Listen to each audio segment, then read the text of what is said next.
পুরী ধাম যে সমুদ্রে আপনারা গিয়ে পাল্টি খান, ওই সমুদ্রে ভেসে এলো, ওই কাঠ দিয়ে জগন্নাথ বলরাম সুভদ্রা প্রতিষ্ঠিত হলো। কিন্তু বাবা প্রতিষ্ঠিত হলো বটে, নাভিটা রাতের অন্ধকারে ওই যে নীলমাধব, যেটা কৃষ্ণের নাভি ভেসে নীলমাধব হলো, ওই ব্রহ্মটা ভেসে গেল।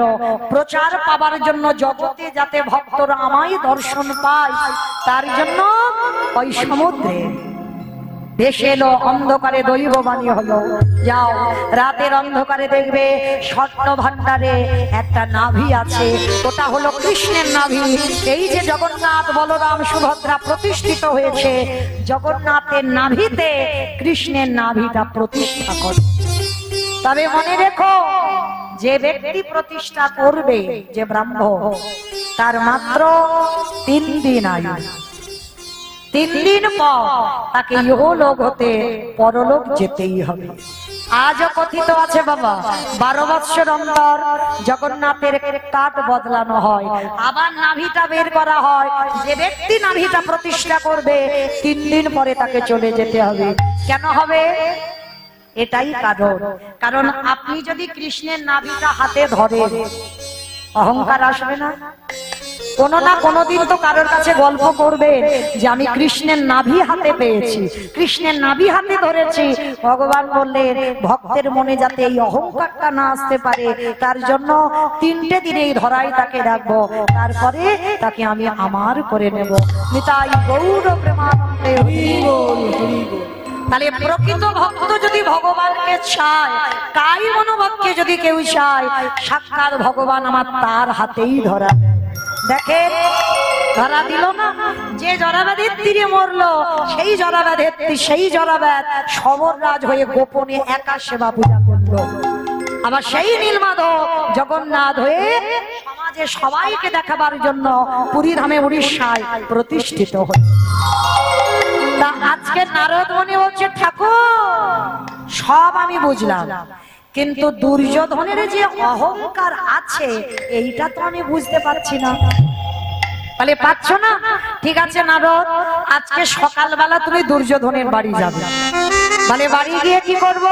বলে গিয়ে একটা ছোট সূচ দিয়েছে মা, আমার সূচছে না তো, ছোট্ট একটা সূচ দিয়েছে, আর ভগবান ওই সূচের ছিদ্র দিয়ে একটা বিশাল বড় হাতি এপার থেকে ওপার করে।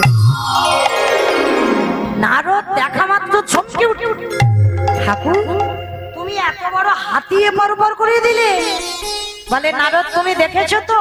বলে হ্যাঁ ঠাকুর দেখেছি।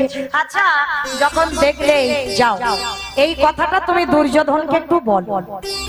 তা যেই না বাবা সুষ্টা নিয়ে গেছে সকাল সকাল, আর নারদের অভ্যাসটা কি? হাটে বোড়ারে মধু কইটবে ভাঙারে গোপাল গো মকুন্দ সরে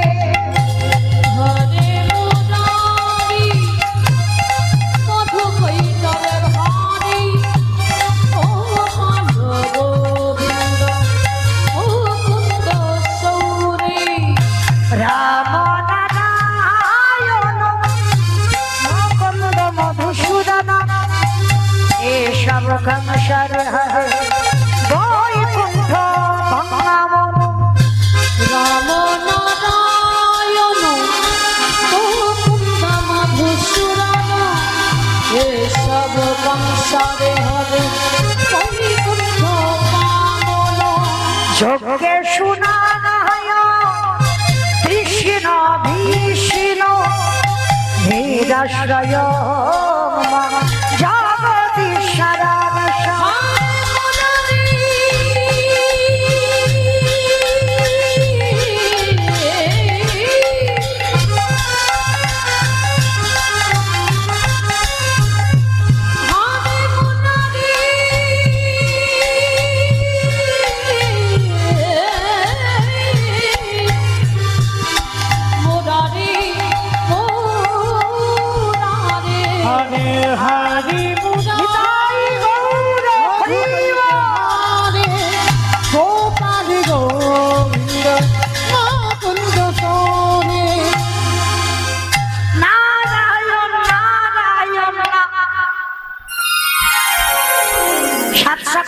দুর্যোধনের বাড়ি এসেছে, এসে ডাক দিচ্ছে দুর্যোধন।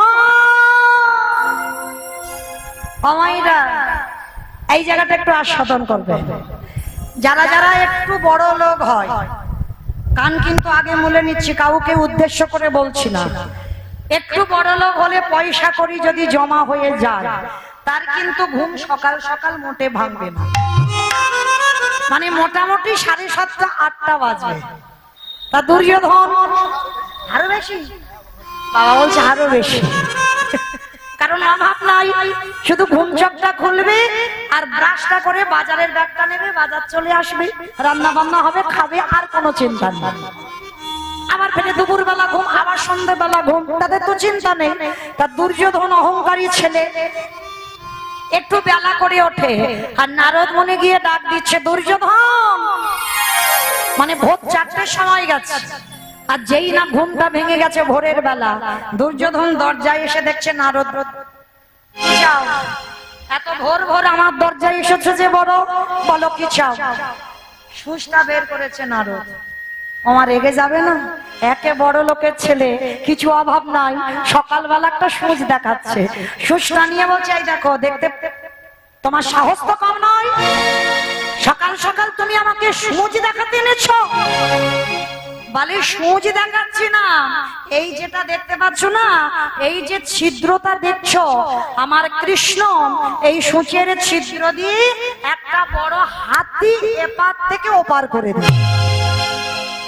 আর যেই না কথাটা বলা, সঙ্গে সঙ্গে বাবা অহংকারী দুর্যোধন বলে বলেন, অপদার্থ, তোমার এত বড় স্পর্ধা, একটা সুতো এদিক ওদিক করা যায় না, কতবার বাবা তার চোখ বাঁধে, আর তোমার ওই দুদিনের ছেলে কৃষ্ণ, সে কিনা একটা হাতি এবার বার করেছে।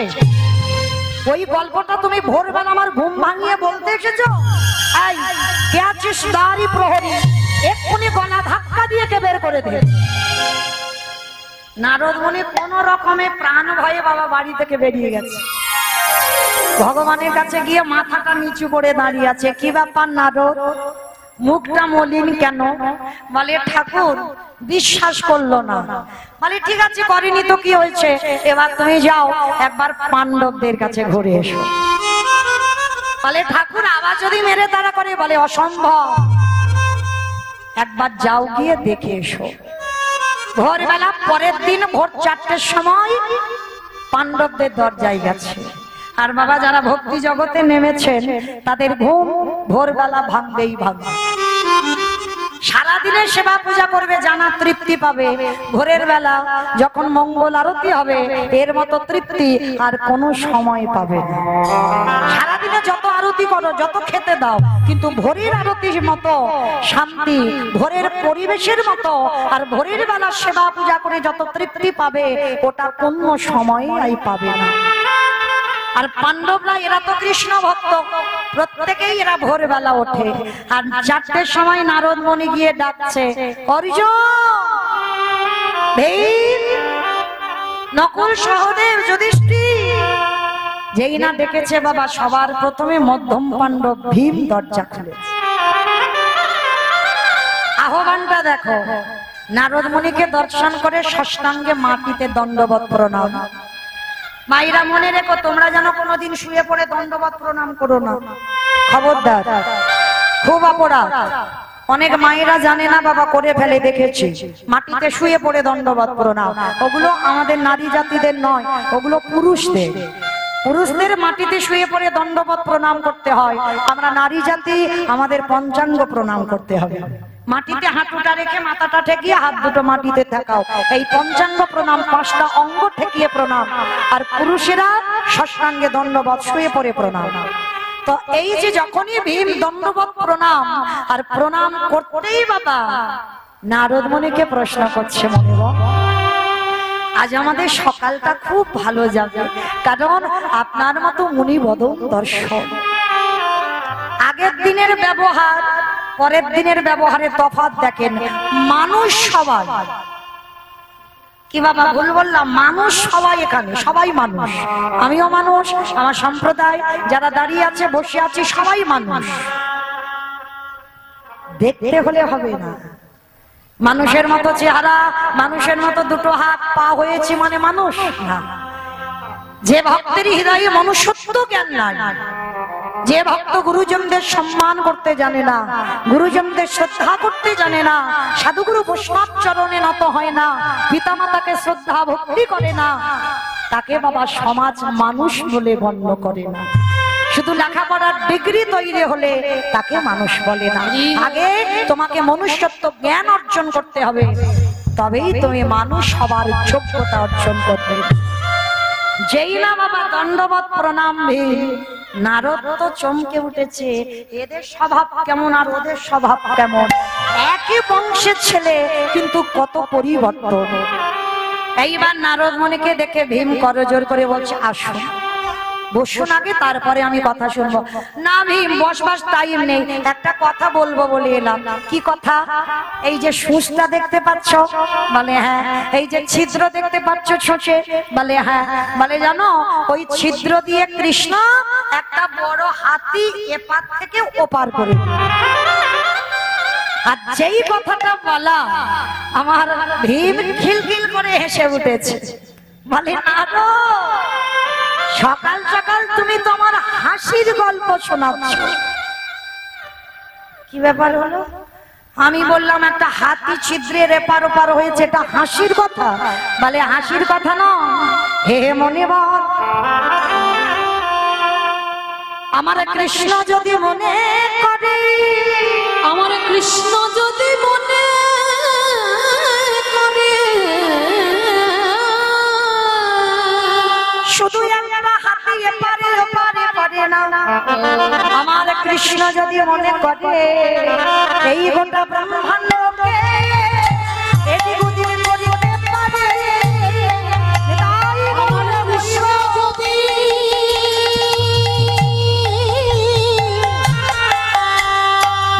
মনে করে এই ব্রহ্মাণ্ডটা এদিক ওদিক করতে পারে। কি বললেন? ছিদ্রের হাতি না, কৃষ্ণ যদি মনে করে এই গোটা বিশ্ব ব্রহ্মাণ্ডকে ছিদ্রের এপার থেকে ওপার করতে পারে। আর তুমি তো একটা হাতির গল্প শোনাচ্ছ, তাহলে এটা হাসির গল্প হলো না? নারদ মুনি চমকে উঠল। এবার আমি বুঝতে পারলাম কেন আমার কৃষ্ণ দয়াময় পাণ্ডবদের হলো আর কেন আমার কৃষ্ণ 100 জনদের হলো। কারণ ওদের বিশ্বাস নেই, আর এদের যে হৃদয়ে পরিপূর্ণ বিশ্বাস। কারণ হাতি নয়, কৃষ্ণ মনে করলে বিশ্ব ব্রহ্মাণ্ডকে এদিক ওদিক করে। এইবার নারদ মুনি বলছে, ঠিক আছে এবার তাহলে আসি। দাঁড়াও দাঁড়াও, চলে তো যাচ্ছ, আমার ভগবানের কাছে তো তুমি থাকো। হে মনে তোমার কাছে আমাদের পাণ্ডবদের একটা নিবেদন, তুমি কৃষ্ণের সনে যদি রাধা আমার কৃষ্ণকে একটা কথা বলে দিও। ঠিক আছে বলো, কি বলতে হবে? বলে অন্য কিছু নয়, সে যেন আমাদের কথা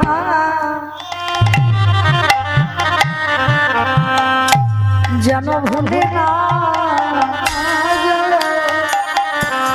বলি আর তো কিছু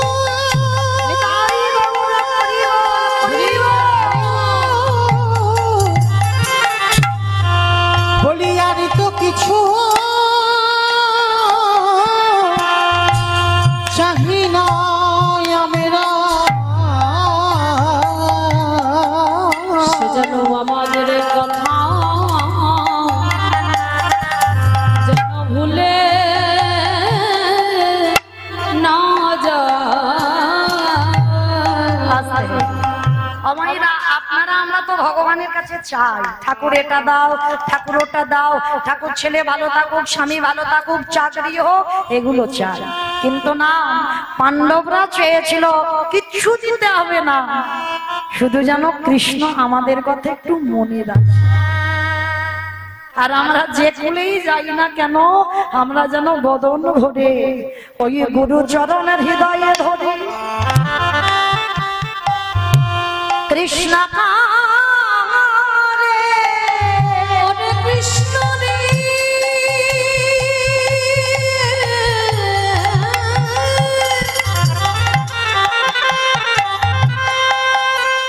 একবারে গুরুচরণ হৃদয়ে ধরে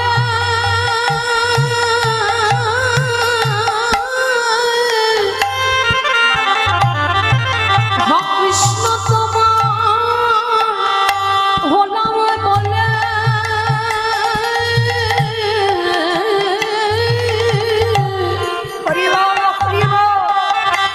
যদি ওই চরণে তরে মন প্রাণ সব সোপে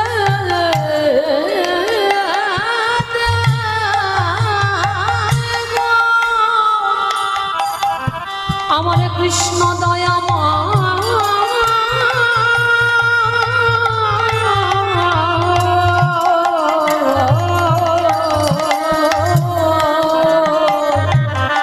ভেবে বলল কৃষ্ণ রে আজ নারদ মুনি এসে দেখে গেল এসে দেখে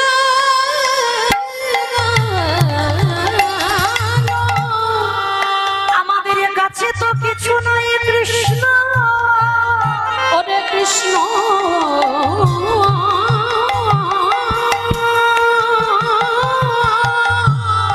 আমাদের শুধু রইল হৃদয়ে ভরা প্রেম ভক্তি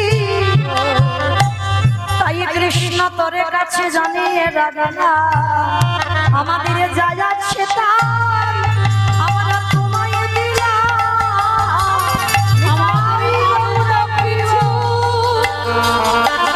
ও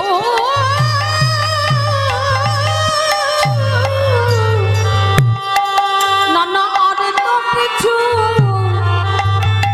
দেওয়ার নাই গো। ওরে প্রেমে ভক্তি আমরা দিলাম তোরে। বলি তোর চরণ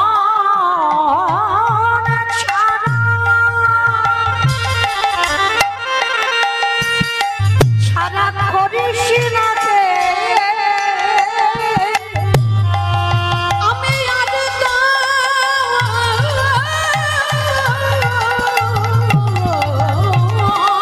কিছু কিছু চাহি না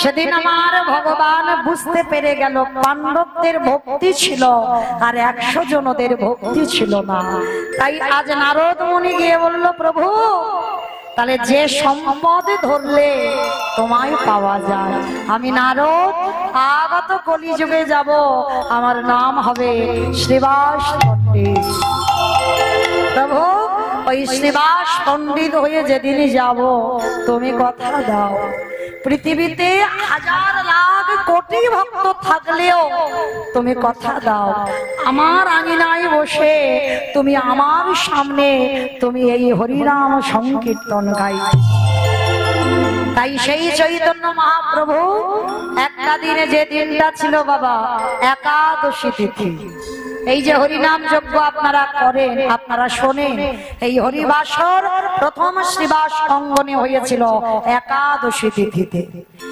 যেটা হচ্ছে হরির বাসর তো একাদশী তিথি কি হচ্ছে একাদশী তিথিতে হরির বাসর তৈরি হলো আর সেই হরিবাসরে সারা রাত কীর্তন করে সকালবেলা প্রভু আমার প্রত্যেক দিন ভক্তদের সঙ্গে নিয়ে নগর ভ্রমণে যায় আজও যাচ্ছে কেমন ভাবে জানো কামিনী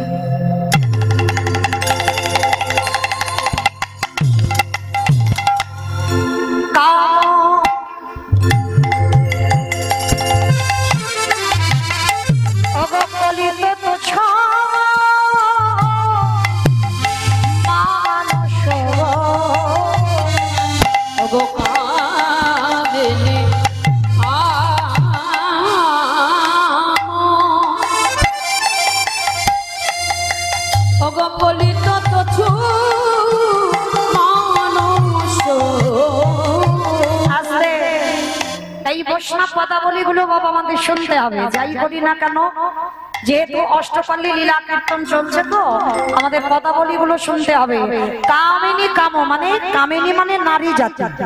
তো মহাপ্রভু দুপুর বেলা ঠিক ঠিক ভর দুপুর বেলা ভগবানের অঙ্গটা কেমন, হেম মানে স্বর্ণ, ভগবানের অঙ্গ কান্তিটা যেন মা সোনার মতো, মানে হেম শয়ে অতি গোরা সমধুর হাসুত্তরা জগজন নয়ন আনন্দে, মানে ভগবানের অঙ্গ কান্তিটা সোনার মতো। ও মাইরা, বাহ্যিক জগতে সোনা পড়লে অহংকার আসে, আসে না?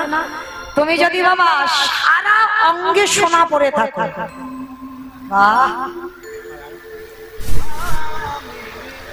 কামিনী কাম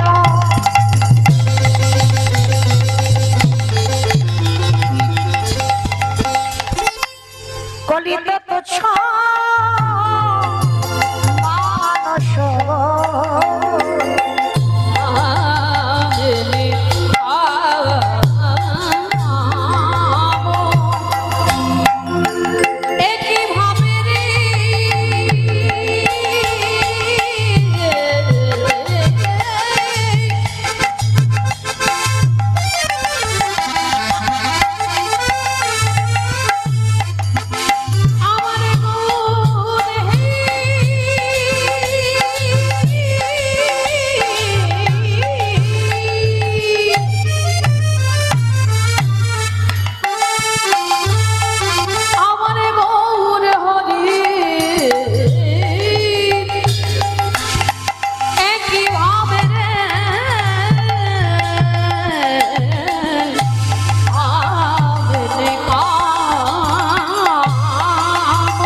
মানস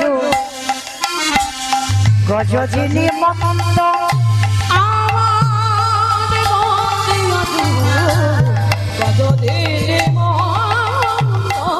আস্তে, আমার প্রভুর দুপুর বেলা ভাবটা নারী ভাব, মানে কোন ভাব? এখন বাবা আমাদের গৌরচন্দ্র হচ্ছে না, গৌরচন্দ্রিকা। যেমন আমার পরে যখন গোষ্ঠলীলা হবে তখন হবে গৌরচন্দ্র। কেন? যেখানে আমার কৃষ্ণ নিয়ে আলোচনা হয় সেখানে হয় গৌরচন্দ্র, আর এখানে আমার রাধারানীর ভাবটা প্রকাশ। তাহলে মহাপ্রভুর শরীরে রাধা ভাব, কারণ দুপুর বেলা ঠিক সোনার মতো অঙ্গ নিয়ে দুপুর বেলা যাচ্ছে। কোথায়? এমন করে যাচ্ছে সুরধনী তীর ধরে, দেখে মনে হচ্ছে বাবা গতি অজু গজজিনী মন্দ গজজিনী মন্দ প্রভু আমারে হেলে দুলে চলেছে গো, প্রভু হেলে দুলে চলেছে গো, বলি কি না ভাবে আজি উদয় হলো, হেলে দুলে চলেছে গো। অমাইরা গজ মানে কি গো? ময়ূর, ময়ূর। গজ মানে ময়ূর। মাথা গরম হয়ে গেছে? গরম হবে না কেন হয়েছে জানো? এই যে বৃষ্টি এলো জামা কাপড় সব ছাদের উপরে, ওই চিন্তায় মানে মাথা ঠিক নেই, ওই জন্য হাতিকে বলছে ময়ূর, মানে ঠিক নেই, মাথা গন্ডগোল হয়ে গেছে। তো যাই হোক, তাই বা লক্ষ্য করে দেখেন বাবা, যেই না হাতির মতো হেঁটে যাচ্ছে, এই যে লক্ষ্য করে, আচ্ছা না দেখবেন, এটা কিন্তু কারোর উপরে রাগ করে বা কারোর উপরে বলছি না কথাটা, দেখবেন বাবা অনেক অনেক মেয়েরা যখন রাস্তা দিয়ে হেঁটে যায় তাদের হাঁটাটা দেখলে কি মনে হয় জানো? যেন ঠিক যেন উটের মতো যাচ্ছে, মানে পিছন থেকে ভঙ্গিমাটা ভালো না। কি বাবা নেই? যার জন্য তো আগেকার দিনের বাবারা যখন দেখাশোনায় যেত না, সবার আগে বলতো মা তুমি একবার হেঁটে যাও তো দেখি, বলতো না? যদিও বা আমি দেখিনি, আমার ঠাকুমারা গল্প করতো, শুনেছি। একবার মাথা থেকে মাথার কেশ খুলে দেখাতে হতো কত বড় লম্বা লম্বা চুল আছে, এগুলো হতো না? তো আমার দেখেন ভগবান আজকে হেঁটে যাচ্ছে, দেখে মনে হচ্ছে বাবা যেন হাতির মতো যাচ্ছে। মানে এক একটা মেয়ে যায় উটের মতো হেঁটে, আবার দেখবেন মা অনেক মেয়েরা আছে ডান চালা, মানে পা গুলো সবসময় চেলে চেলে হাঁটে। আবার অনেক মেয়েদের চলা দেখলে বুঝতে পারবে বাবা তার পরিবারটা কেমন হতে পারে, মানে তার স্বভাব, মানে তার চলা, তার পোশাক, প্রত্যেকটা জিনিস লক্ষ্য করে বুঝতে পারবে তার পরিবেশ, তার আচরণটা কেমন হবে। তাই বা লক্ষ্য করে দেখেন, যেই না হেঁটে হেঁটে যাচ্ছে আর কারোর হাঁটার ভাবটা দেখবেন ঠিক একটু দুলে দুলে যায়। মানে যারা একটু বনিদি বাড়ির মেয়ে হয় না, তারা রাস্তা দিয়ে যাবে দেখবে শাড়ির কুচিটা ধরে একটু দুলে দুলে যায়, মানে তারা ওই উটের মতো হাঁটে না। তো মহাপ্রভু যাচ্ছে কেমন গতি গজজিনী মন্দ আমার গতি গজজিনী প্রভু আমার হেলে দুলে চলেছে আমার গৌর হনি একই ভাবে দেখো হেলে দুলে চলেছে আস্তে অমাইরা যখন নারীদের মতো যাচ্ছে, যেতে যেতে হঠাৎ বাবা কি হয়েছে জানো, মা যদি নহি পুন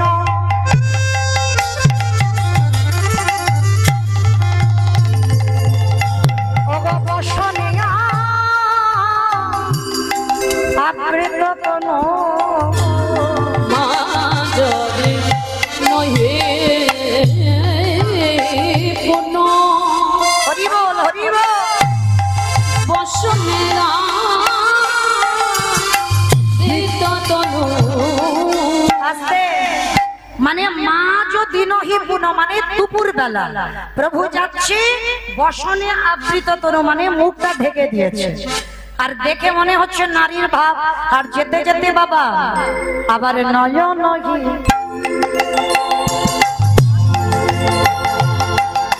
জলে পরিপুর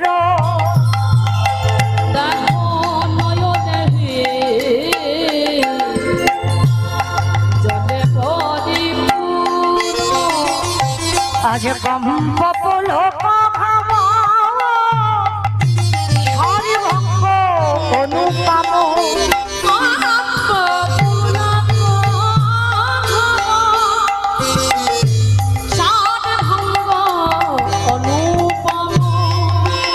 কম্পল হরিভঙ্গ অনুপম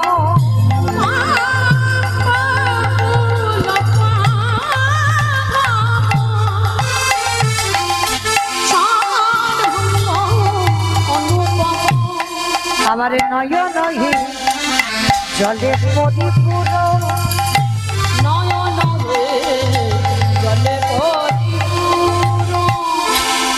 ভগবান আমার যাচ্ছে ভক্তদের সঙ্গে নিয়ে দুপুর বেলা, ভাবটা সেই সূর্য পূজার ভাবে ভাবিত।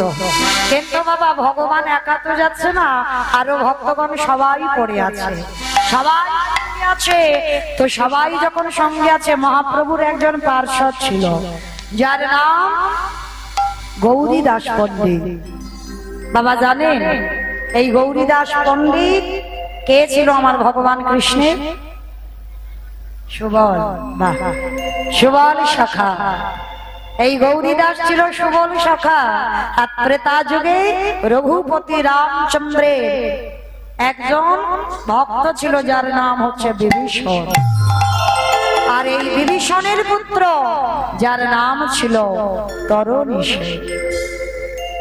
এই তরণী সেন কত বড় ভক্ত বাবা, প্রতিটা জন্মে জন্মে আমার ভগবান তাকে সঙ্গে করে এনেছে। তাহলে কত বড় ভক্ত ছিল যার জন্য ভগবান প্রত্যেকটা জন্মে তাকে সঙ্গে করলো। যেদিন রাবণের 1 লক্ষ ছেলে 1.25 লক্ষ নাতি, বংশে বাটি দেবার মতো আর কেউ থাকছিল না। আর রাবণ বিষণ্ণ বদনে বসে বসে কাঁদছে। আজকে যে রামচন্দ্র যুদ্ধ করবে, আমি আমার রামের সঙ্গে কাকে পাঠাবো? যখন বসে বসে বিষণ্ণ বদনে কাঁদছে, 5 বছরের তরুণী ছুটে এসে বলেছিল, জেঠু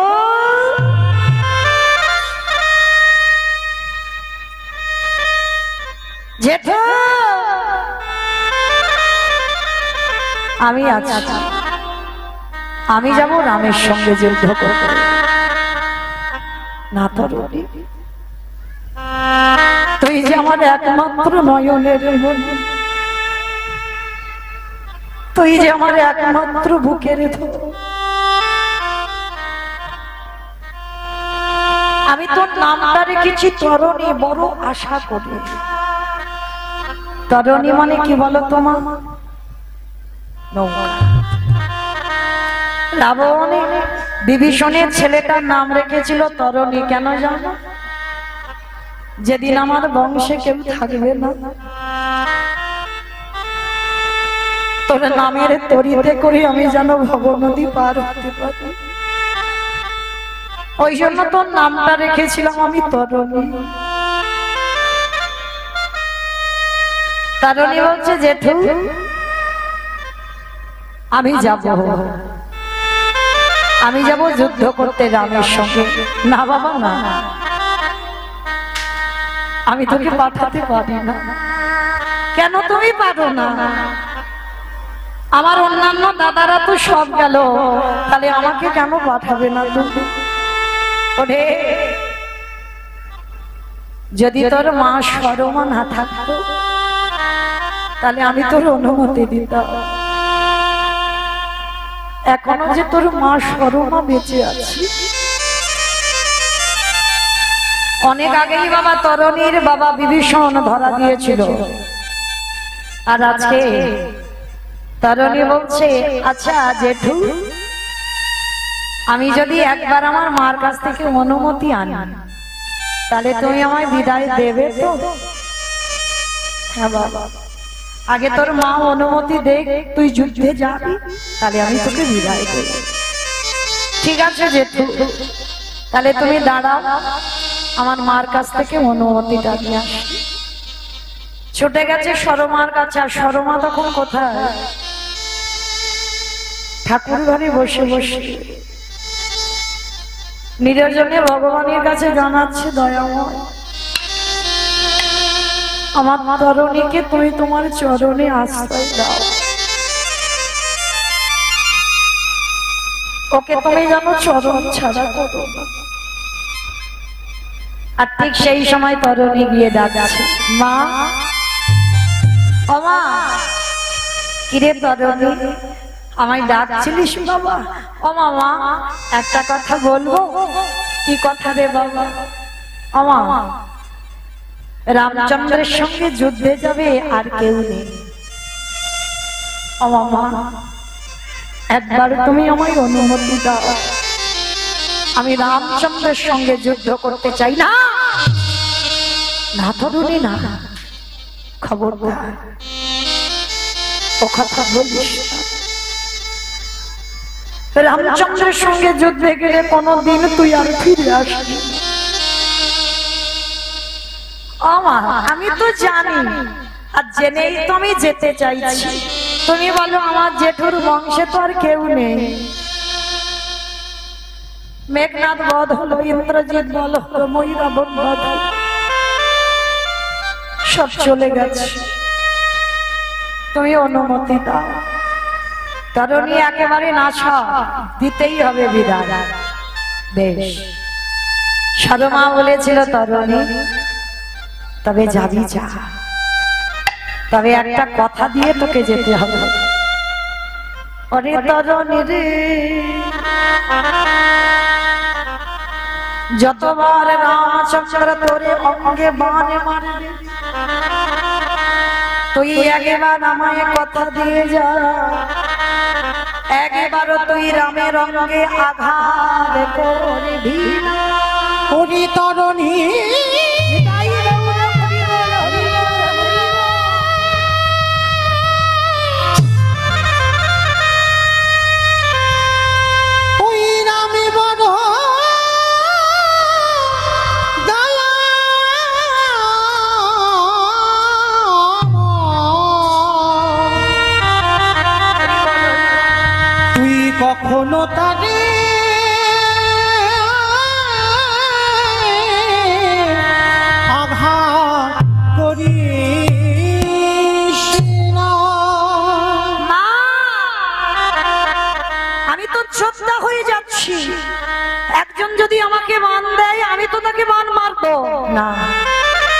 ওরে রামচন্দ্রের অঙ্গটা বড় কোমল, ওই কোমল অঙ্গে যদি তুই মান মারিস আমার প্রভুর যে বড় ব্যথা লাগবে। ঠিক আছে মা, তুমি তো আমার মা, আজ পর্যন্ত যা যা কথা বলেছ আমি সব শুনেছি, আজকেরও শুনবো। কথা দিলাম আমি কোনোদিন রামের অঙ্গে বাদ মারবো। ও মামা, আমি যুদ্ধে যাচ্ছি, তুমি আশীর্বাদ করবে না? তরুণীর মাথায় হাত রেখে সরমা আশীর্বাদ করেছিল, খোকা আমি তোর মা হয়ে শেষ বেলায় আশীর্বাদ করলাম। তুই যে রামের সঙ্গে যুদ্ধে যাবি, আমি তোর মা হয়ে আশীর্বাদ দিলাম, ওই যুদ্ধ থেকে কোনোদিন আর তুই আমার কোলে যেন ফিরে না আসি। তরুণী রে,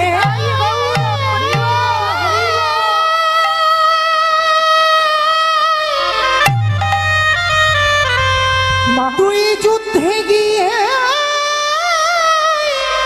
ফিরে আসবি না, এটা তুই কি বলছো? এই আশীর্বাদ করিলাম তো।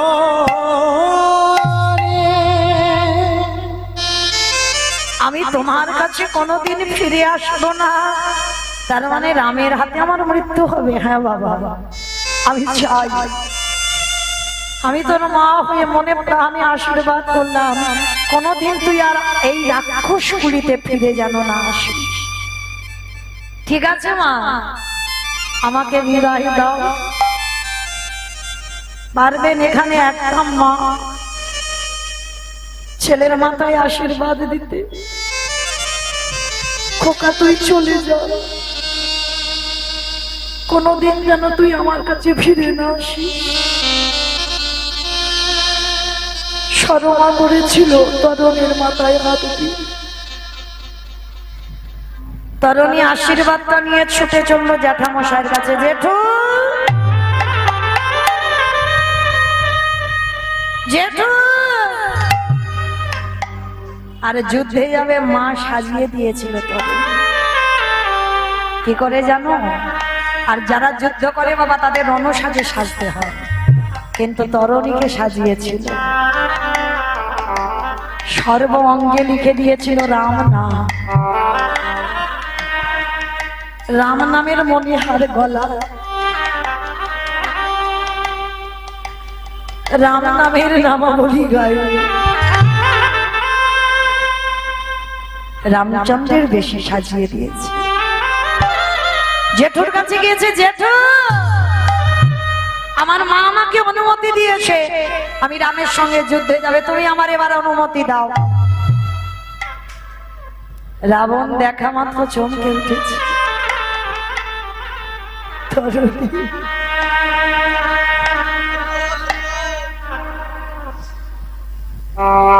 কে তোকে সাজিয়েছে? কে তোকে এমন করে সাজানো রে বাবা? বলে কেন জেঠু? আমার সাজানো তো একজনই আছে, যে হলো আমার গর্ভধারী।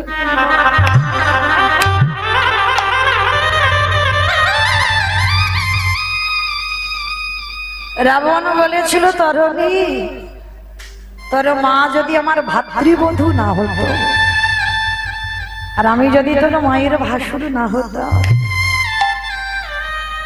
একবার তোর মায়ের চরণ ধুলাটা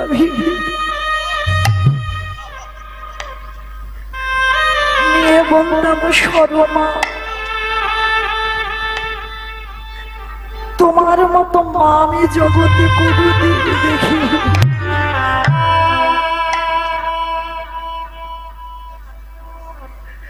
তোমার মতো মা আমি এই জগতে কোনোদিন দেখি। কিন্তু আমি তো বড়, আমি তোর মাকে প্রণাম করতে পারবো না, তাই তোর সাজ দেখে দূর থেকে তোর মাকে প্রণাম করব। আমি যেন জনম জনম তোর মাকে যেন আমি ভাবছি বধূ হিসাবে।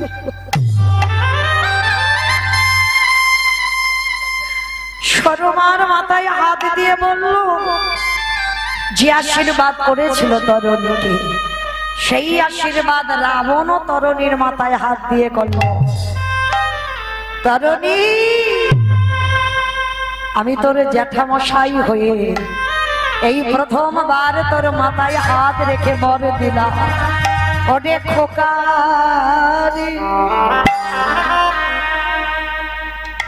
যে জেঠু তোর জীবনে ভালো সাই,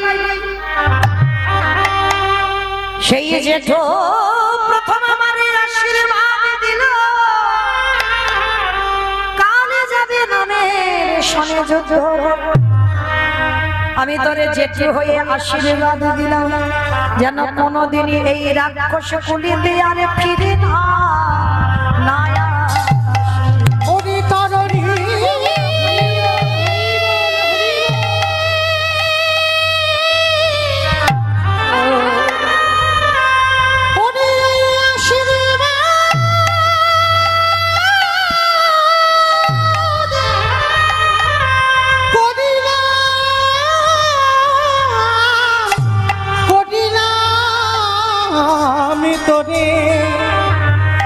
কোনদিনও এই রাক্ষস কুলিতে আসিস না।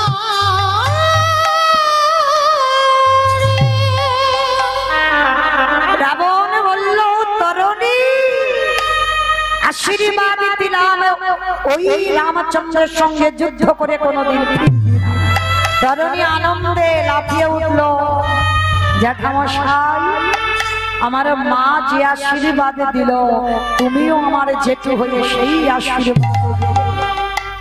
আমি কথা দিলাম ওই রামের সঙ্গে যুদ্ধ করে আমি যেন না ফিরি।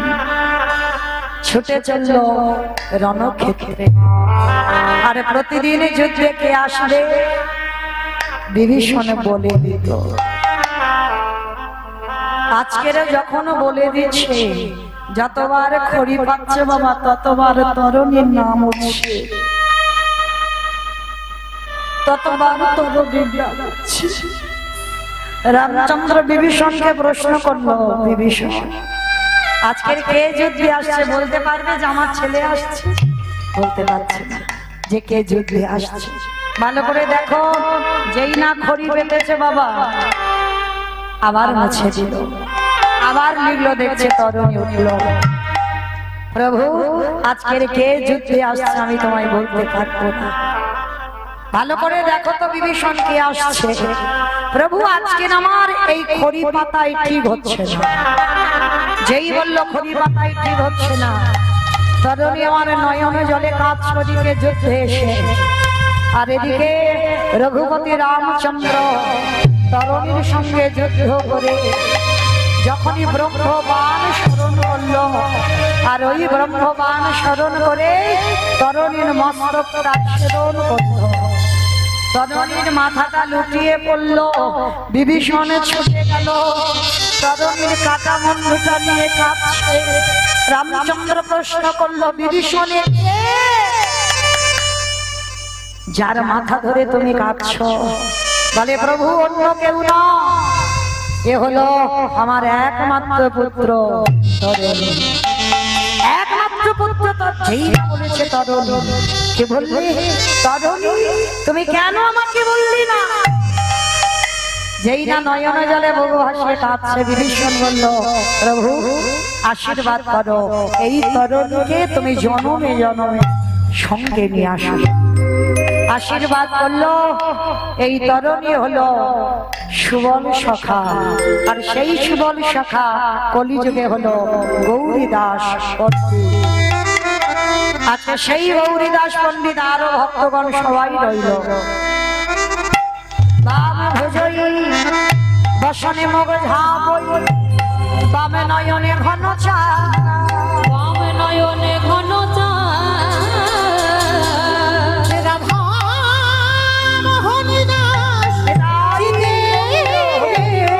অভিলাষ সই চরণ যায় অনুপায় সেই চরণ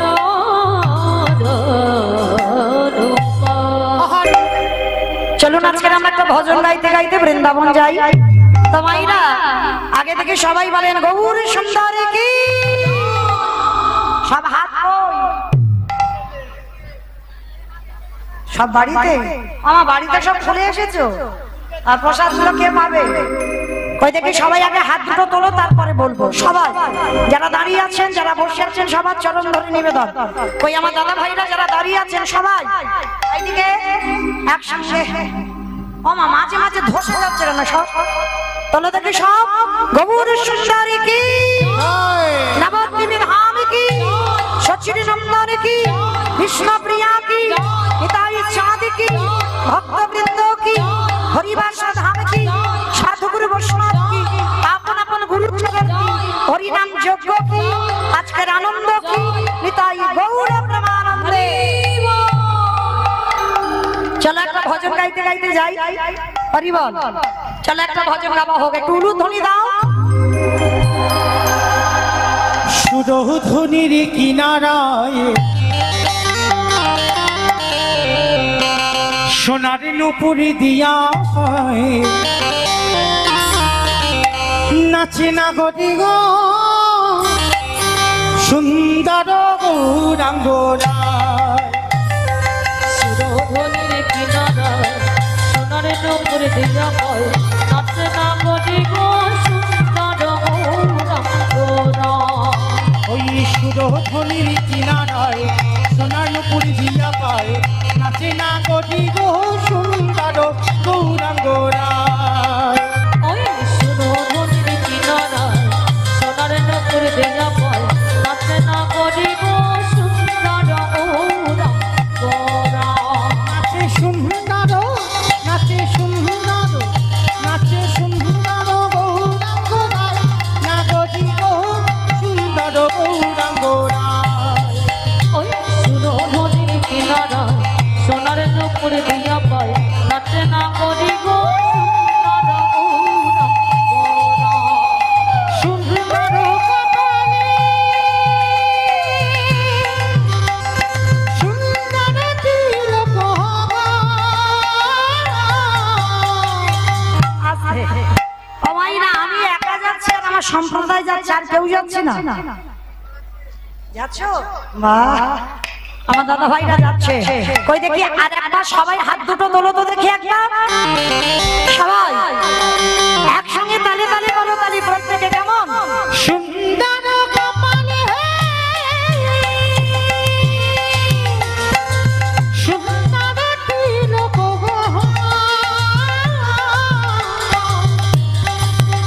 ওই সুন্দর কপালে